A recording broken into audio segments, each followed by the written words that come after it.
Well, ladies and gentlemen, in a move that shocks absolutely nobody at all, Warner Brothers Discovery decided it was a great idea to become a sponsor for an event in Los Angeles called the Outfest Film Festival that apparently, according to Bounding Into Comics, targets children with gender ideology propaganda and features 2 film programs for both children and teens, as well as the infamous drag story hour, ladies and gentlemen. Apparently, the only people who know how to read books to kids now are drag queens. I don't know when they became, when did it become a thing that drag queens had to be schooled in the ability to talk to kids and teach kids and basically become educators themselves? I guess this is part of a new curriculum for teachers in order for someone to become a teacher.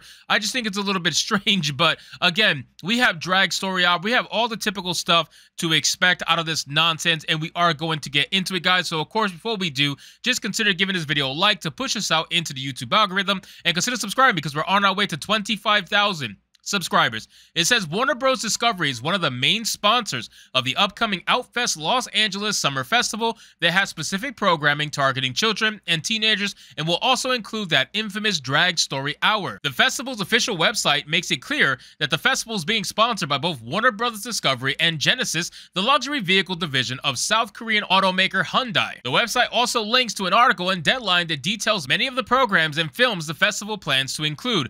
Of note, the article details that Outfest will also hold a Family Day celebration on its final day of programming, Sunday, July 23rd, at the newly opened theater and video store in Eagle Rock, Los Angeles. This Family Day is specifically targeted at children, with Deadline reporting queer youth and queer families are invited to enjoy a playful, safe, and affirming environment to celebrate vibrant queer childhood with 2 film programs for both children and teens and activities including drag story hour, Bob Maker marionette theater, arts and crafts, snack giveaways, and more. Ladies and gentlemen, Warner Brothers Discovery wants your kids. I don't even know how much more to even say it other than that. Anytime these corporations come out and support children being part of the LGBTQ community or children being part of any sexual orientated community, it really leads me to believe that they want your kids. I don't know how else to say it other than that. We are seeing a push, a massive push by corporations, by government. We're seeing all these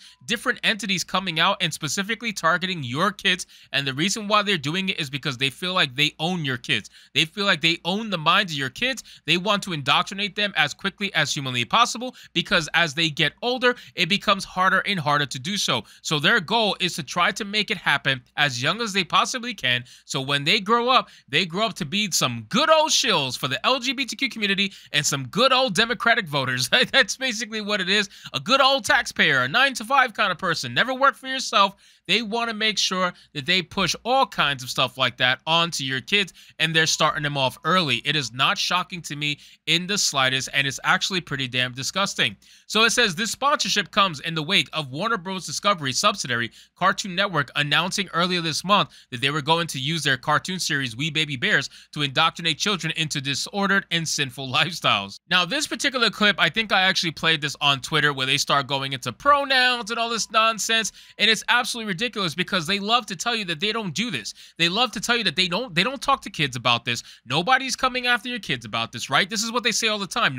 There is no agenda. We're just making sure that teenagers and adults know about queer, right? But then you have them in a literal kid show saying absolutely insane stuff that has to do with obvious gender identity and ideology. So why are you lying to the public about whether or not you're coming for the kids? Let me showcase this clip to you guys real quick. I don't know how much I can play because of copyright, but check this out. Poor lad. And this be Winnie. Hey there! I am the great Winifred. She, her. Actor extraordinaire. Yes, the great Winifred. She, her. Nobody talks like that. No real person ever talks like this. When you go out into the real world, you very rarely ever see people talk like this, and the ones that do are absolutely psychotic, and you could tell from a mile away.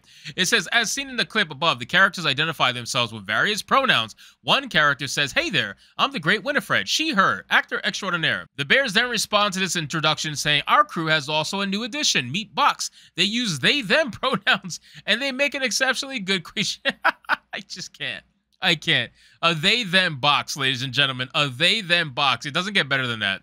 The parent named Polly greets the box saying, well, met box, I use they them pronouns as well. So I guess these LGBTQ people are identifying as boxes and parrots now, right? Like, come on, man. What are we doing in this world? Seriously, I feel like we all went to bed, and when we woke up, it was just like a different Matrix. Like somebody loaded up a completely different software update to the Matrix, and now we are in this absolute clown world where you got people trying to give pronouns to boxes and parrots and probably trying to self-identify as them, because I've seen people self-identify as animals already on TikTok, and I'm very sad that I had to see that, but unfortunately, it is a real thing. As reported by LGBTQ plus propaganda outlet GLAAD, I'm sure they couldn't wait, the decision to push this evil ideology was due to members of the production staff admitting they have currently succumbed to the ideology. A spokesman for We Baby Bears said during the production of We Baby Bears, a few crew members came out with they them pronouns, and we felt that it was important to reflect that in the show. Our show team values representation because it's something everybody on the show deeply cares about, and that's why we aim to cast LGBTQ talent like Alec Vade Menon and Harvey Gwilyn and Dominic Jackson, the spokesman added. Oh, so you purposefully are hiring people based on their sexual orientation, which I am almost positive is extremely illegal, but because you are doing it with the LGBTQ community, suddenly it's okay and everybody wants to turn their eye away, right? It's the same thing that they do when they purposely hire black people and not white people to hit diversity quotas. Everybody's okay with it as long as you're hiring black people, but God forbid you do it the other way around and you hire a white person over a black person, now you're racist. So it's the same thing with the LGBTQ community, and it doesn't shock me in the slightest. It says Cartoon Network is no stranger to pushing deviant behavior. The company previously released a PSA telling viewers to see color in order to be anti-racist back in 2021. And you know what's funny? I've seen a lot of people talk about the fact that, oh, you need to see color. You got to see color in order to be anti-racist. That does not make any sense. It makes zero sense. So you want me to see color.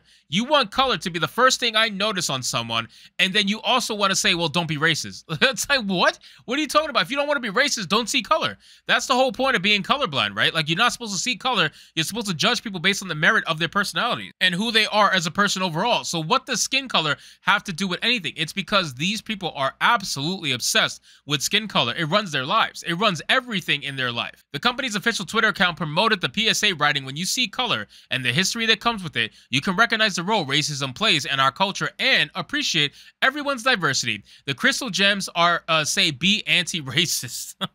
You just know a white person wrote that. You just absolutely know a white person wrote that. And not only that, I love the different fist cut. Like, they really put a lot of time into this tweet. You could tell. They made sure they had every single color of the fist up there in the air with the heart, and they said, be anti-racist. You can't just not be racist. You got to be anti-racist. That's the new thing now. So, ladies and gentlemen, this is the nonsense we have to deal with, unfortunately. Cartoon Network has been a propaganda show for quite a while now. It's not the Cartoon Network that I grew up, that's for damn sure. I do miss old school Cartoon Network, but unfortunately, a lot of the favorite things that we love and enjoy in this world have fallen to woke ideology, and it's not going to stop anytime soon. So thank you so much, guys, for watching this video. I hope you did enjoy it, and if you did, consider leaving me a subscribe. I would greatly appreciate it. Don't forget to like the video, comment, let me know what you thought, and I'll see you guys on the next one.